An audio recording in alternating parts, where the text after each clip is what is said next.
Kita masih di Kali Talk Show dan masih bersama Ibu Endang. Di sini beliau selaku Dekan Fakultas Ekonomi Universitas Pancabakti Pontianak, dan juga masih kita membahas tentang kiat menumbuhkan UMKM di tengah pandemi tadi. Pertanyaan kita ada satu yang tergantung, yaitu bagaimana peran masyarakat. Ini peran siapa sebenarnya? Yang harus lebih dominan ini peran siapa? Apakah peran pemerintah? Apakah peran akademisi, mereka yang paham dengan ilmunya?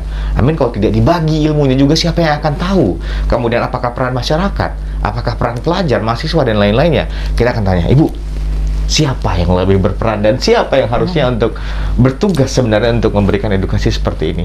Oke, nah kalau ngomong peran, semuanya punya peran paling besar. Pemerintah punya peran besar kaitannya dengan edukasi untuk UMKM. Itu sudah tugas, itu sudah tugas mereka kan? Sudah harus, wajib. Jadi mereka tidak hanya sekedar memberi berbagai macam program bantuan saja, tetapi edukasi itu penting.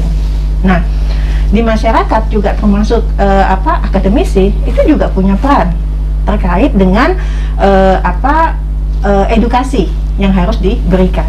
Nah, bentuknya apa? Karena kebetulan saya di akademisi nih, bentuknya apa? Kita sering memberikan pelatihan, ya kan?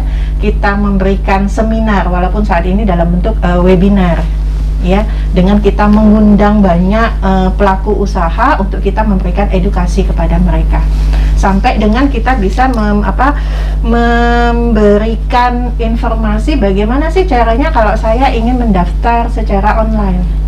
Ya kan, kalau offline mungkin semuanya udah tahu pelaku usaha harus kemana, tapi ketika online banyak yang bingung. Lalu bagaimana memanfaatkan market digital yang sudah ada tadi itu ya, yang Facebook, yang Instagram itu seperti apa? Disitulah kita memberikan pelatihan seperti itu. Jadi peran masyarakat untuk tetap bisa membuat pelaku usaha itu terus berkembang, terus maju, terus bertahan, itu sangat penting sekali. Oke, pertanyaan selanjutnya adalah setelah kita tahu bahwa kita semua punya peran di sini. Betul. Kita semuanya punya andil bagaimana caranya untuk memberikan ilmu yang kita punya agar bisa bermanfaat untuk masyarakat. Salah satunya adalah bentuk edukasi pemanfaatan internet. Seberapa penting masyarakat harus paham dengan internet, Bu? Sekarang semuanya rata-rata sudah punya handphone. Betul. Walaupun mungkin masih ada beberapa masyarakat yang punya handphone tapi bingung mau ngapain ini, hanya dipakai untuk Facebook terus. Kita lebih banyak kita mungkin jenuh melihat bagaimana masyarakat menggunakan oknum ya, yang menggunakan sosial media hanya tempat berkeluh kesah atau apapun, tapi tidak dimanfaatkan secara maksimal. Di Facebook ada marketplace, di Instagram ada toko, kemudian di berbagai macam sosial media lain ada pemanfaatan yang bisa dipakai. Nah, di sini seberapa penting sebenarnya masyarakat harus paham tentang pemanfaatan internet untuk mengembangkan usahanya. Oke. Jadi kalau kita memperhatikan internet seberapa penting, saat ini sangat penting. Sangat penting sekali. Kita tidak bisa keluar ya. Nggak bisa kita menghindari. Ketemu juga harus dijarang ya. Jarak harus dijaga. Zaman dulu kalau kita memperhatikan waktu awal-awal platformnya digital muncul 2013 2012 dulu ya. 2010 Facebook 2008-an 2009. Yang market digitalnya market khusus digital, seperti Shopee, Tokopedia itu ya. Itu kan sekitar 2011 2012 ya, sekitar tahun itu. Dan itu kan nggak ada yang melirik, ya kan? Malah orang berpikirnya penipuan, gitu ya. Iya, betul. Lalu berlanjut muncul fintech, ya kan? Iya. Dan orang juga masih belum bisa percaya itu. Iya. Ya kan? Nah, memang yang namanya sosialisasi itu harus terus kita berikan kepada masyarakat, ya kan? Sampai pernah wacana digulir ada digital money, ya kan? Dimana masyarakat tidak lagi menggunakan fisik uang, hanya menggunakan kartu, seperti itu. Nah, sebenarnya tujuannya ini adalah mengenalkan kepada semua masyarakat bahwa pentingnya teknologi. Ya kan, pentingnya teknologi. Nah, ternyata tahun 2020 itu baru terasa bahwa memang itu semuanya harus digunakan. Iya kan? Ternyata semua harus digunakan. Yang tadi tidak punya barcode harus pakai barcode. Oh, betul. Iya. Nah, maka seberapa penting internet? Saya mengatakan itu sangat penting sekali. Ya, apalagi untuk pelaku usaha. Makanya saya katakan bahwa setiap pelaku usaha ini saya mengharapkan sekali bahwa dia paham dengan apa yang dilakukannya. Itu edukasi utamanya.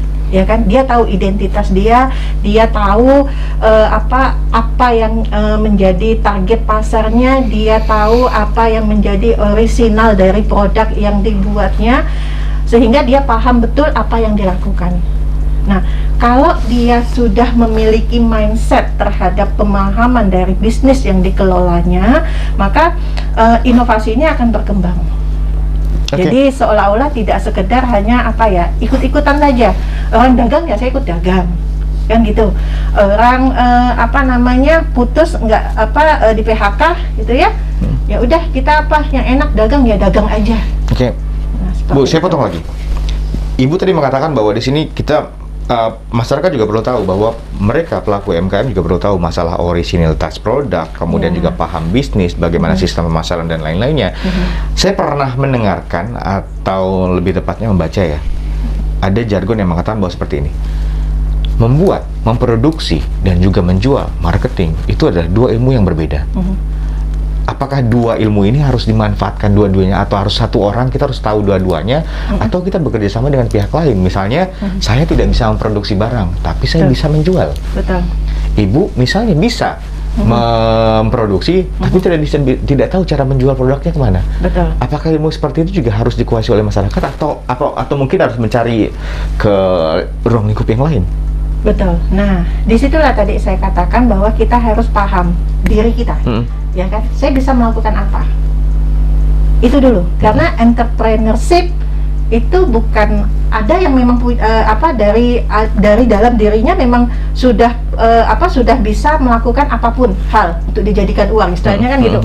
Tapi ada yang memang kita paksa, kita dorong untuk bisa menjadi entrepreneurship, kan gitu ya. Nah, sehingga kalau kita berbicara saya harus memproduksi atau saya cukup menjual saja, itu memang ilmu yang berbeda, ya. Itu ilmu yang berbeda.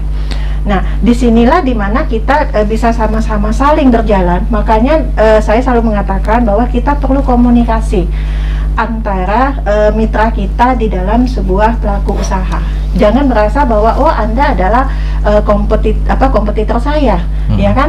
Anda pesaing saya nggak akan memberi informasi apapun. Jangan, karena majunya sebuah usaha itu karena kita memang saling berkomunikasi. Tidak hanya kita sebagai pesaing, tetapi kita juga dengan buyernya ya, dengan pembeli, dengan konsumennya. Itu harus kita saling komunikasi. Tujuannya apa? Tadi, ketika kita mempunyai mitra, di mana kita ternyata untuk menjaga kualitas ini kan sulit ya kalau kita berbicara tentang produk. Dan ternyata saya nggak mampu untuk mengelola ini. Tapi saya punya mitra yang mampu mengelola itu. Kenapa kita tidak bekerja sama? Iya kan? Saya mengambil dari dia untuk kita jual. Tetapi ingat, yang menghasilkan atau yang memproduksi itu juga harus bisa berpikir bahwa harga ini harus bersaing.